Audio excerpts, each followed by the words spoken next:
Okay, with Alex Telles, now, again, he's a very necessary signing. We went through the whole Reguilon thing. I'm a big fan of Reguilon. I thought he was superb on the weekend. I know United were awful, right? But I thought Reguilon looked absolutely terrific, bombing down the left for Spurs.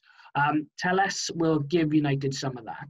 I think he's a bit more defensively stable than Reguilon is. Whether he has Reguilon's potential remains to be seen. Telles is coming into sort of the prime years of his career. So United, again, a player that's very well equipped to play at the top level. He's done very well at Porto. He's done well in the Champions League. Again, look, when we talk about the fee, right, the fee ranges from 15 million to 18 million, depending on what you read. The fact United are arguing over like 6 million, right, it baffles me that a club that big are going to waste that much time. Because, again, this could have been done a month ago. Do you know what I mean, bro? Like, why are you going to argue over 6 million for left back you need? Because Luke Shaw, his time has come. He's run his race at Manchester United now. Either this competition is either going to make him or break him. He pressure bust pipes. You accept the challenge or you fold. And Luke Shaw, to me, looks like he might fold because I've not seen anything from him at the start of the season thus far to suggest that he's in any position to be Manchester United's full-time left back. Yeah, and you mentioned about the fee for Telles.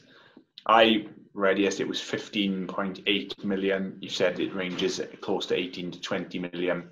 Yeah. And you think if the £15 million fee is accurate, because I believe he's got less than a year left on his contract, and you would say under normal circumstances, if we didn't take into consideration how late this was in the window, that's a pretty good deal.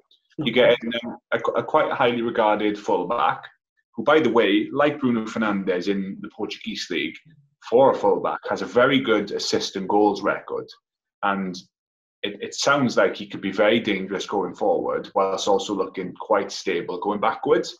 We've mentioned on this podcast, many people have mentioned it, we needed a left back, right? That was evident for all to see. And okay, we have a left back, but the process and how we got here, it's like banging your head against the wall, because this left back situation, we could and should have had Reguilon, but United didn't want anything to do with the clauses that Madrid wanted to put in there. Okay, fair enough. But then the Telles saga went on way longer than it should have. Luke Shaw, I agree with you on Luke Shaw. This will either make or break him. Before the leg break under Louis van Gaal, he looked like he was going to turn into some player. He started to pick up some form, bad injury, and he's never been the same player. We say this all the time about players coming from the Portuguese league. You don't know what you're going to get. It is like a bag of revels. So, Telles, he could have a similar impact in terms of like a Bruno Fernandes. He could be a revelation. He could nail that left back spot down straight away, and that could be one less area for concern. But we don't know this, and if he doesn't turn out to be any good, then people will just go back to this transfer window and how rushed it was and how unprepared we were and how we should have done all this business, long before we did. So I'm happy they've got Telles. I'm just dead against the process and how we got here, I guess.